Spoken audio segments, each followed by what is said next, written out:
Hello, everyone, and welcome to another episode of Selling Greenville, your favorite real estate podcast here in Greenville, South Carolina. I'm your host, as always, Stan McCune, realtor right here in Greenville, South Carolina. And curveball, this episode is sponsored by Piper Insurance Group. I'm changing up my intro a little bit. We'll see how you guys like it. Piper Insurance Group, home, auto, and umbrella insurance. They can help you in South Carolina, North Carolina, Georgia, with any of those personalized insurance policies. They're an independent insurance agency, so they can quote multiple different carriers to give you the best possible quote. They could even do fix and flips, ground up new construction, rentals, commercial, whatever it is that you need. So please reach out to Piper Insurance Group today. Their contact information is in the show notes, and thank them for being a sponsor of the show as well, because that's really helpful. And it's really helpful if you guys can support the show by supporting Piper Insurance Group, but also by liking, rating, reviewing, subscribing, unsubscribing, resubscribing, leaving a kind comment or a kind review or whatever. And of course, I'm a realtor as well here in Greenville, so it'd be great if you could use me as your realtor, so please do that. My contact information, all that good stuff is in the show notes as well. So I wasn't really sure what to talk about. We've talked about the Fed a lot. And I should say I wasn't sure what to talk about for this episode. We've talked about the Fed a lot about mortgage rates. Kind of tired of talking about that. The rate cut did happen this past week as anticipated. It was a 50 basis point cut, and the markets kind of just yawned. It did not have a huge impact. It was kind of already priced into mortgage rates, so we haven't really seen mortgage rates do anything really significant since then. There's gonna be a bunch of Fed speeches and whatnot this week. I don't know. I'm just kind of tired of talking about that for the moment, even though no doubt I will have to talk about that more here in the future. But I was thinking about, what are the things that people are interested in right now? And sometimes I approach this show from the standpoint of what am I interested or what are other people interested in? And by far right now, the most common question I'm getting from listeners and just random people that I talk to is, what is the real estate market like in Greenville right now? And that's a great question, right? Because obviously the market is much different than it was a few years ago, much different than it was even a few months ago. We saw interest rates flirt with 8% at one point. Now they're flirting with 6%. That's a big difference. And obviously a lot has changed. We've had changes with the past few years with how the due diligence period in Greenville works. We had changes recently with realtor commissions, which I've talked to you guys about a few times, and we'll bring up again briefly here. But there's been a lot of changes, and it's easy to kind of lose track on, if you're not someone that is very active in the real estate market. I can understand why it would be interesting for, what exactly is going on? What are you seeing? And of course, if you guys have listened to the show for a while, which many of my listeners have, you know that I'm very data focused, very data oriented. That to me is the most objective way to assess the real estate market. And that's what I prefer. That's the method that I prefer, because I don't like to just go off of vibes. I'm not a vibes guy. I'm more of a data guy. I feel like that's the most accurate way to figure out what's going on in the market. But people like stories, people like opinions, in some ways more than data, and because I am no doubt a man of the people, I want to give you guys exactly what you want at all times. So today, I'm going to be going through a bunch of things that are just random things off the top of my head that I am seeing in the real estate market right now. Some of these are going to be a little bit of a repeat from things I've talked about in other episodes, but I'm going to put a little bit of a different spin on some of them, I think. And we're just going to start right away with buyers and how buyers are acting. And here's my take on buyers right now. For starters, they're taking their good old time just waiting to look at homes. And by that I mean, they will scroll for a long time on Zillow or on a search that I've set up for them or whatever. And just kind of just not really excited about what they're seeing, right? Because housing affordability is not great right now, with rates being as high as they are, and with prices being as high as they are. And so people are just not jazzed. Buyers are just not jazzed about what they're seeing. And so they're taking a long time to actually schedule to do a showing at a house, and then potentially going back for a second look, in some cases a third look, before finally making a decision on whether or not to submit an offer. And that's a really sizable change from really any point at which I've been a realtor. I haven't had many clients in the past that would act like that, but now that's almost kind of the norm. So that's a really, really substantial change. And it used to be, even before the craziness of the pandemic, that if you listed a home on Thursday, buyers kind of knew if it was in a hot area or if it was priced really aggressively, that they needed to get into the home on Friday or Saturday to have a shot at making an offer, right? You need to get out in front of that weekend traffic. But buyers have gotten used to being able to just wait, or they're so jaded about being able to find something that they can afford that when it comes, when the home that they're looking for finally does come on the market, oftentimes they aren't ready, sadly enough. And I've seen multiple instances where buyers have called me to inquire about one of my listings a week or more after I've had it listed, only to be devastated to find out that it's already under contract. And it's like, why are you devastated? I listed this a couple of weeks ago, but I just think that people have gotten so used to not having options, right? Not seeing homes that fit their criteria. They're exhausted, they're frustrated, they're aggravated, they're depressed about it. And so they just kind of give up. And then, what'll happen is at some point they'll be like, oh, let me doom scroll on Zillow for a bit. And then they'll see, wait a minute, there was a home that could have worked for me, and it's already gone by that point. And so I would just say, if you're potentially in the market to buy, you need to operate as if you are currently an active buyer in this market. Don't wait. There's no point in waiting. And I'm not saying to buy a home before you're ready. I'm just saying start looking before you feel ready, because once you're late, you're late. I know it's really profound. It's like a Yogi Berra quote. But once you're late, you're late. You can't go back and unlate yourself. You've got to be on the ball. You've got to start looking earlier than you think you need to. And that doesn't mean that you need to start looking, like actually doing showings before you're ready to buy. Don't do that. That's a waste of time for everyone. There's no point in doing that. But start looking and start preparing yourself for what's on the market, and then you'll start to better understand what the market is like when it comes around, that you're actually ready to buy, and that you're actually in that financial position or in that work position or whatever it is that you need in order to be able to take that step and make that purchase. And as a result of this shift in buyer behaviors, sellers too are struggling, specifically with the balance of whether they should accept the first decent offer that they get, or if they should hold out for something better.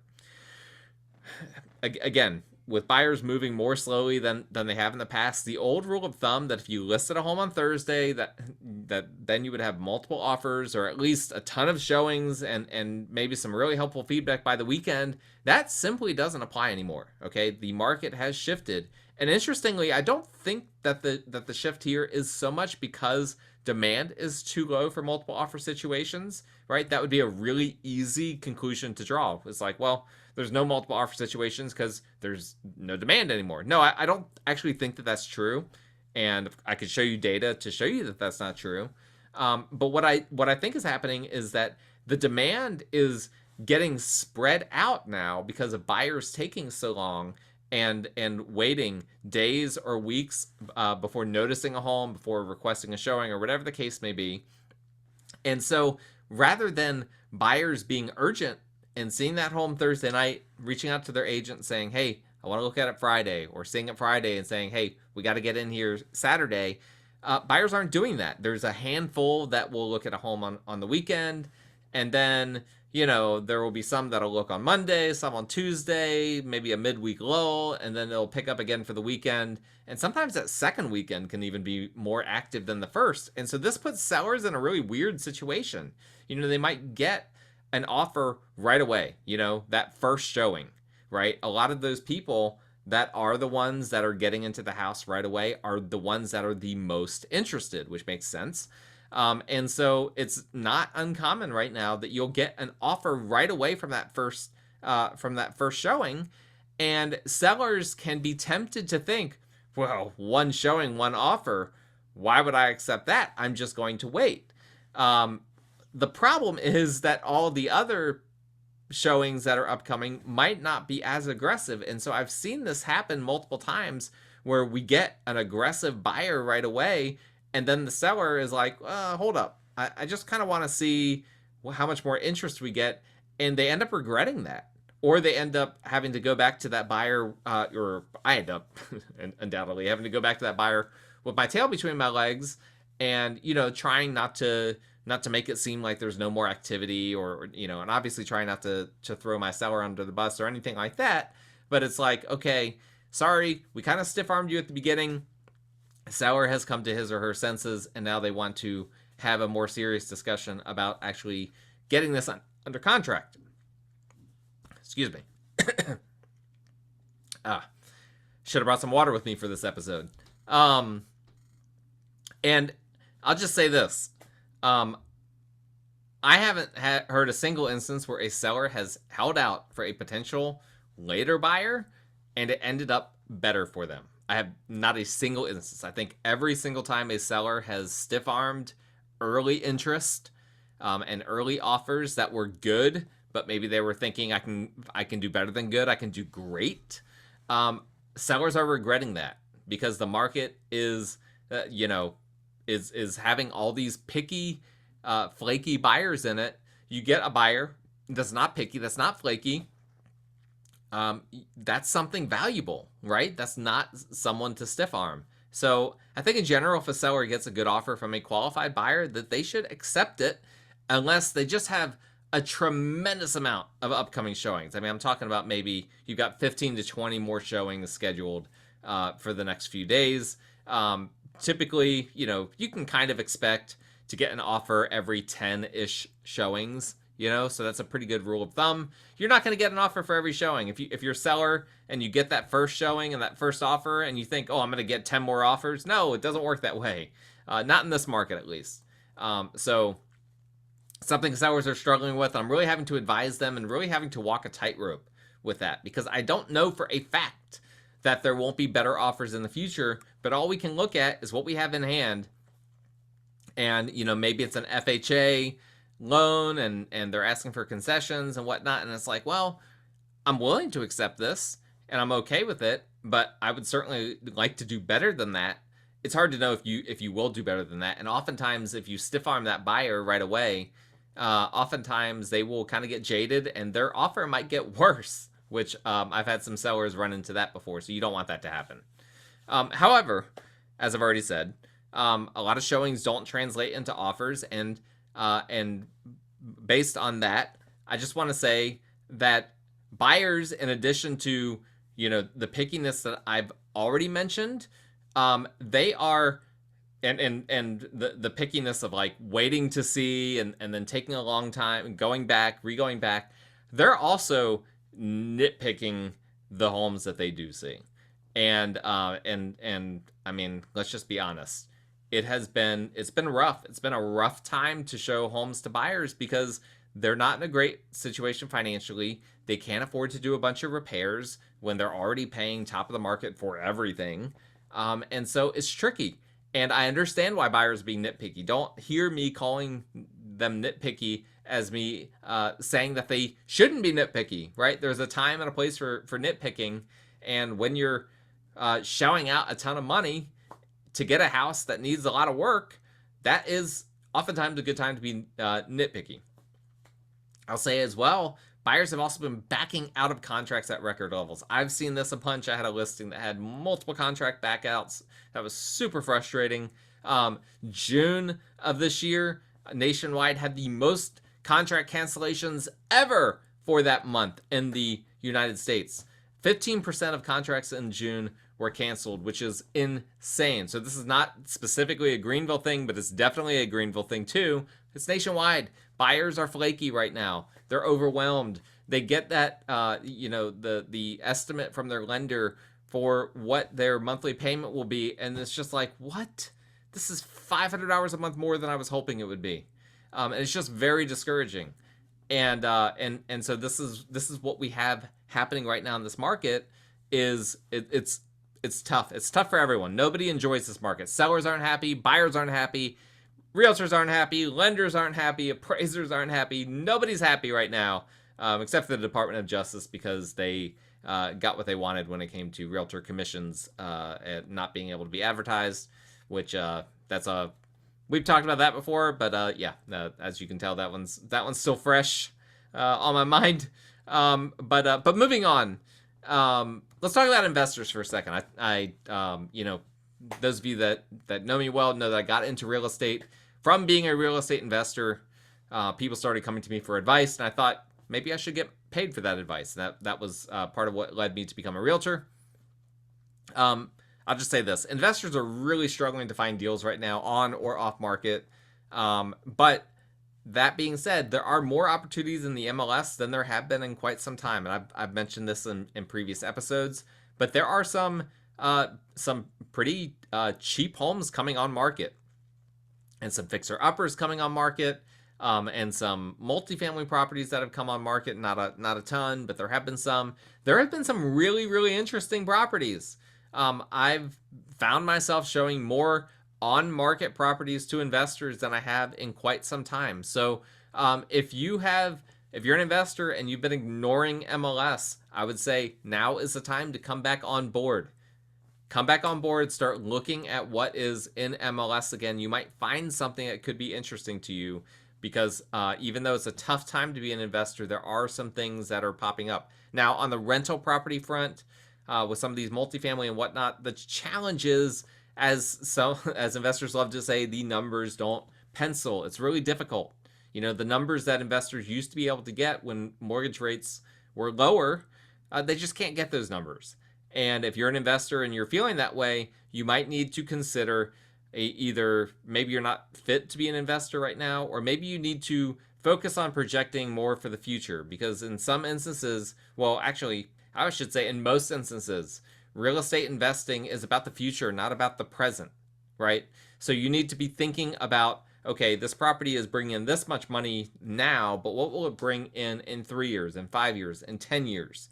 And how will my costs go up between now and then? That is the approach. Too many new time investors focus on the here and now. You need to be thinking out 3, 5, 10 years. If you do that, you might find that there are actually more opportunities out there than you think that there are, but there's still not a ton of them. Like, even the most seasoned investor that has this down to a science is still struggling. So don't feel bad if you're struggling. Everyone's struggling right now. That's just the way the market is. Here's another thing I'm seeing. I'm seeing sellers frequently opting to sell a home as is versus updating the home and listing for a higher price. And this is very interesting. This is something that we pretty rarely saw for quite some time. Pretty much the entire time I've been in real estate. This has not been a huge thing that we've had, with the exception of estate sales, right? That was the classic. You would see a fixer-upper come on market, and it's like, there's like old person furniture and whatnot, old carpet, 40-year-old carpet, and it's like, okay, this is an estate sale situation. Well, we still are having those, not a ton of them, but we still are having those. But I'm seeing a lot of people, specifically investors, just like offloading properties as is and just being like, all right, I'm done. I need to be out. I've been kind of milking this rent for a while, but my tenant came out, and now I've got to decide, do I update this home, get a new tenant in it, hope to get higher rents? Or do I go ahead and just sell and be done and move on? And I'm finding a lot of them are just deciding to sell and be done and move on.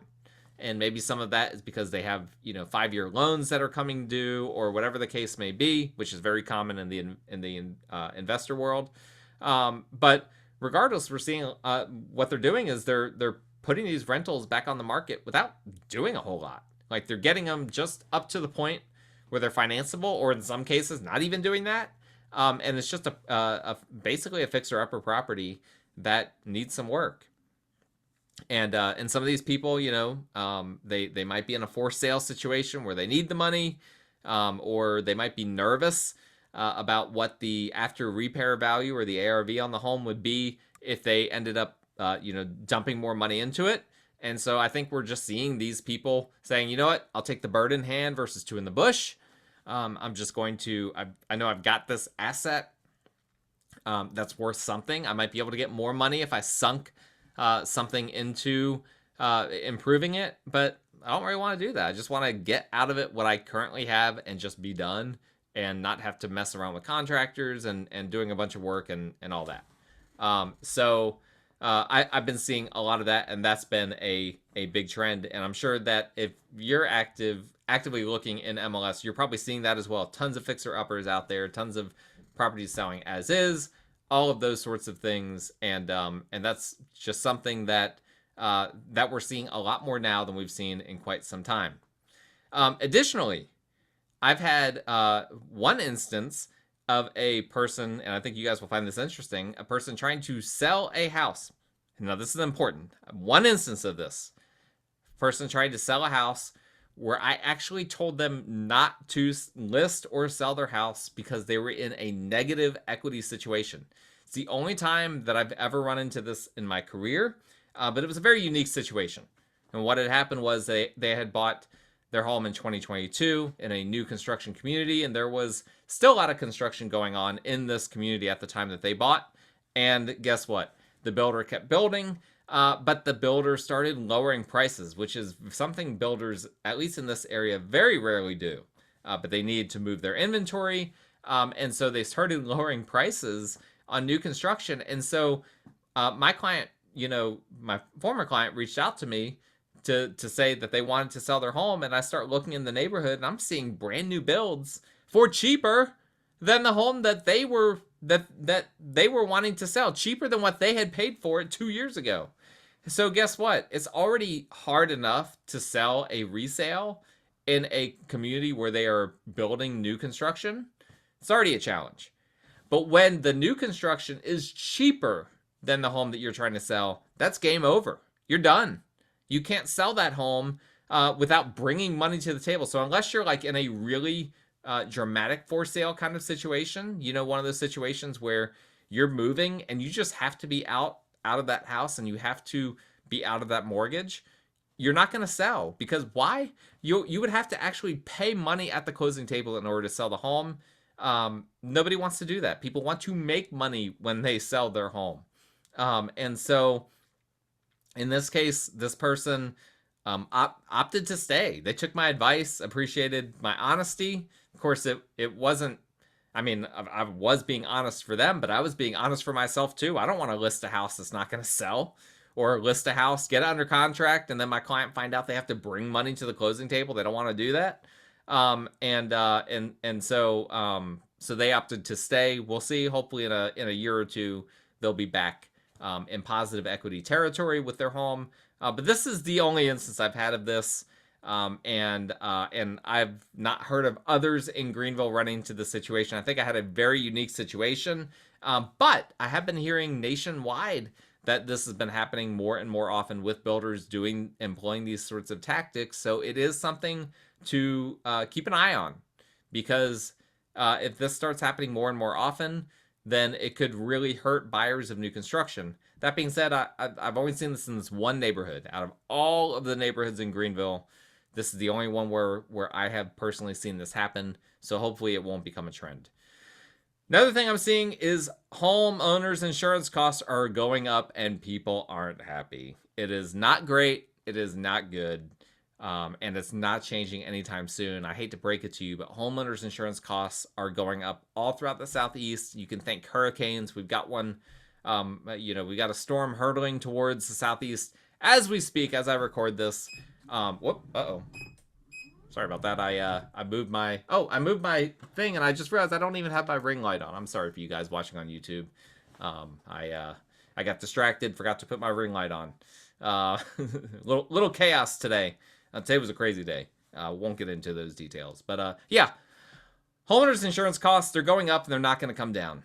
It's just the reality of the situation. I don't know what the solution is at this point. We have a lot of insurance people in the South Carolina state government. So maybe they have some ideas, but also maybe they're not incentivized to change anything because they're getting paid out of the system and doing just fine. I don't know. I don't know what to tell you guys about this other than I'm just hearing a ton of angst from people about how high homeowners insurance costs are getting. And that's just something you have to factor in. You have to factor that in as part of your evaluation of a property. And, my homeowner's insurance has gone up every single year since I've lived in my house. Now, it helps to have a good homeowner's insurance agent. That's where Piper Insurance Group comes into play, and their contact information is in the show notes. So reach out to them for a free quote today. They did not pay me to advertise for them twice, but I gave them a freebie on that one because it's the right thing to do, and they are good. But I mean, that's all you can do, right? You're at the whim of the homeowners insurance companies that are out there. There's only so many of them. And if you have a company like Piper Insurance that's independent and they're quoting multiple different agencies and they're saying, this is the best we can do, that's the best that they can do, and that's the best you can do. Like, there's just no two ways about it. And so that's something to keep in mind and keep track of that. Maybe go back to your homeowner's insurance agent and be like, hey, can we rerun this? Because I'm not sure that we can't do better than what we're currently doing. Moving on from that, the realtor commission thing. Okay, if you don't know about this, go back to my previous episodes where I've talked about realtor commissions, compensations. Basically, the Department of Justice via lawsuits forced the National Association of Realtors and all the local realtor associations to stop advertising that they're paying for buyer agent compensation in order to make it a lot more negotiable with the public. It was always negotiable, but they wanted to make it more negotiable for the public to negotiate their buyer agent commissions. And people are wondering, what's going on with that? Are sellers still paying for buyer agent commissions? Are buyers having to pay for all of it? Is it kind of split? I'll just say this. It's all still being ironed out right now. There's a lot of things that you guys don't even know about, like banned words, for instance. Like right now in the Greenville MLS, we can't use the words bonus because of fear that some agents might say that they're offering a bonus, like a commission, which now we can't advertise commissions in MLS, so we can't do that. We can't use the word offer because they're concerned about offers of compensation. I just wrote a listing agreement, a listing description rather, for a house that I listed the other day. And I wrote it all up. It was beautiful. It was wonderful. I loved it. And I tried to upload it into MLS, and I got flagged that I had used the word offer 3 different times. And the context that I used it was, this home offers great whatever. But guess what? Right now they're using a blunt force tactic of, we're just banning words out of MLS right now. I have been assured by the MLS, by the Greenville MLS, that some of these words will come back, or there will be changes made in order to, make it more friendly to realtors. But that's one thing that right now is causing a ton of angst for people. People are not happy. Realtors specifically are not happy about this. A lot of jokes going around about, how to work around, the word, bonus for bonus room or whatever, or how to avoid using the word offer. A lot of jokes going around, also a lot of anger, but it is what it is. Another big, change that's come about as a result of this commission thing is we're just having to communicate with listing agents. Buyer agents are having to communicate with the listing agents a lot more than in the past because they need to check on behalf of their client. Is a commission being paid from this listing, right? Is the seller offering to pay something to a buyer agent? Because that impacts buyers, right? There's never been a less affordable housing market than right now. And buyers, a lot of them can't afford to pay for their agent. And so they want us to ask the listing agents, if we're representing the buyer, ask the listing agent, hey, what's going on here? Is your broker offering to compensate a buyer agent? Is the seller offering to compensate a buyer agent? And how much? How much are they offering to compensate? Because that might take a home off the table. If a seller is saying, sorry, we're not offering anything to compensate a buyer agent, well, a cash poor buyer might not even be able to afford that home at that point without going unrepresented, which is a bad idea for most buyers. And so that's something we're having to do a whole lot more of with communication. Some agents want it in writing, by means of what we call a compensation agreement. They want it to be in writing before they even show the house that they're going to be compensated. And I'm sorry, I'm not doing that, right? Because I've already said on this show that sellers, that the way my brokerage is doing it, and the way we anticipate that all brokerages will be doing it within the next year, is that compensation is to a buyer's agent is going to come direct from the seller, right? In the old days, it came from the listing brokerage, which I've talked about that in the past. If that doesn't make any sense, listen to my previous episodes on commissions. Long story short, it's been decoupled completely from the listing commission, and now there is a listing commission, and if there is a buyer agent commission, it should be coming from the seller directly, not in any way from the listing brokerage. And so the way we ensure that buyer agents actually get paid is by having a compensation agreement between the seller and the buyer agent and the buyer brokerage. Well, again, as I said before, some buyer agents are wanting those to be signed before they even show a house, and that's completely impractical, right? If I have 20 showings on a house, I can't have my seller signing 20 compensation agreements at all sorts of random times in order for the house to be shown. I'm telling all these agents, you need to send in the compensation agreement with an offer. I had one agent that wouldn't show the house after that. That might be a violation of the code of ethics. Don't do that if you're a buyer agent and you're listening to this. That's a risky thing. And if you're a listing agent and you're listening to this, please don't let buyer agents bulldoze you by making you get your seller to sign a compensation agreement before a showing. That's ridiculous. It's terrible precedent. It's not sustainable. We can't be sending compensation agreements by DocuSign to sellers, 10 times a day. It just doesn't make sense for us to do that. And the industry these agents have to get with the times. The only time I will say that it makes sense to get a compensation agreement before a showing is if you are not a part of the local MLS, right? So if I were showing a home in Columbia, for instance, I'm not a part of the Columbia MLS, I would, which I don't do, by the way. Don't call me about me helping you in Columbia. Now I can set you up with a realtor in Columbia, but that's the extent of what I can do. And I'm happy to do that, by the way. I actually did that recently for a client who moved from Greenville to Columbia for work. But I don't know where I was going with that. The compensation, it does make sense, right? If you're not in the multiple listing service, it does make sense still to get that compensation worked out on the front end, just to make sure that the listing brokerage is willing to even work with your out of MLS brokerage. That's a whole different thing. But if you're a Greenville realtor in the Greenville MLS wanting compensation agreements drawn up and signed by the seller ahead of time, I'm sorry, you're going to have to wait. Show the house and then do the compensation agreement when your client decides to make an offer.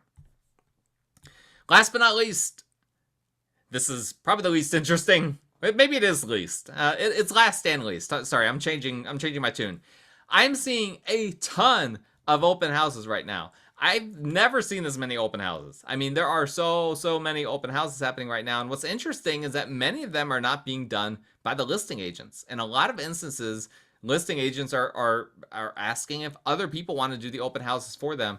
And I'm seeing this at a rate that I've never seen before.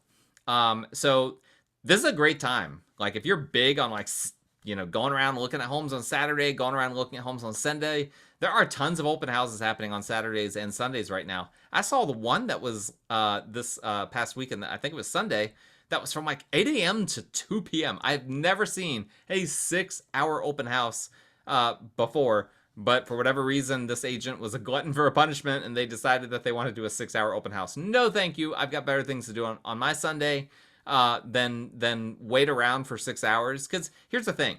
You're not going to get more people in the home over 6 hours than you will over 2 hours. That's just the reality of the situation. All that you're doing is allowing the people that would normally walk through the house between 2 and 4 p.m. to pick whatever time they want during the day, which is great if you're a buyer, but it's a bad idea if you're a listing agent or someone doing an open house. So lots of open houses, and I think that this is because, again, inventory has picked up a lot. And I think that sellers are expecting their agents to do some work, like get out there, shake some bushes, put up some signs, do some open houses.